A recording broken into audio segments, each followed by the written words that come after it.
मैया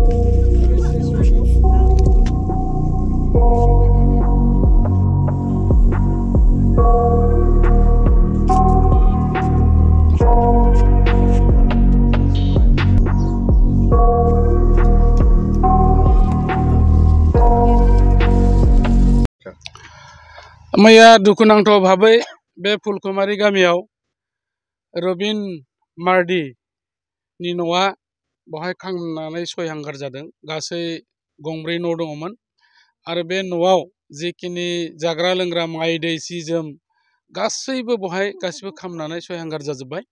दा बेखौ मैया खोनानानै जोङो दिनै बहाय आङो नायनो फैदों आरो नुबाय थारैनो एखे सिलिंखार जाजोब्बाय। दा बे दुखुथिया न'खरा थानो थाखाय जेबो गैया आरो जानो थाखायबो बिराद उसुबिदा जाबाय। मैयाबो एसे रेशन होफैनाय जादों, सि जोमबो होफैनाय जाबाय आरो दिनै फैनानै ट्रिपालबो होनाय जादों, मोननै ट्रिपाल लोगोसे गाननो माखासे जि जोम होनाय जाबाय आरो सरकारनि तरफनिफ्राय गासैखौबो अनसुंथाइ होनो थाखाय दा नायदिंगासिनो दङ।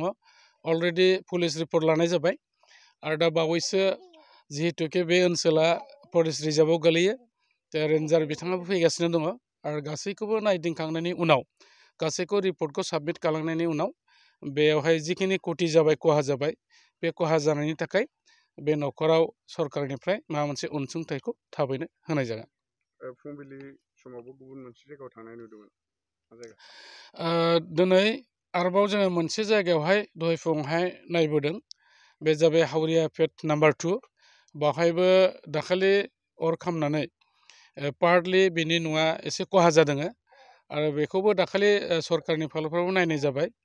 नाथाय आङो मोनसे जायगायाव थानायखाय फैनो मोनाखै। दिनै बे गामियावबो थांनानै जोङो नायबोबाय आरो लोगोसेयै बिथांमोननोबो जि जोम जों राननानै होबोदों आरो मण्डल रिपर्टखौबो दिनैनि गेजेरावबो बै न'खरनिखौबो खालामनाय जागोन। गतिके मोननै न'खरनो सरकारनि तरफनिफ्राय जिखिनि जोङो अनसुंथाइ होनांगौ रिपर्ट अनुजायै बेखौहाय होनाय जागोन। मा जाहोनजों अरखौ खामदों होनना नोंथाङा सानो?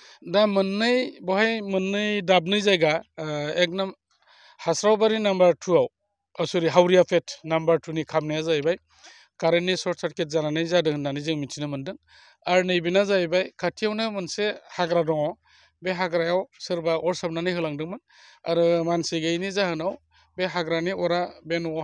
सोलोंथाइ बोसोर 2025-26 मायथाइनि थाखाय मोनसे फोसावथाइ। थिथागुरियाव थानाय मानास पाब्लिक स्कुलाव सोलिगासिनो फरायसाफोरनि थाखाय गोदान मुं थिसननाय। नार्सारिनिफ्राय लानानै 9 थाखोसिम फरायसाफोरनि थाखाय दासान्दि मुं थिसननाया सोलिगासिनो दं।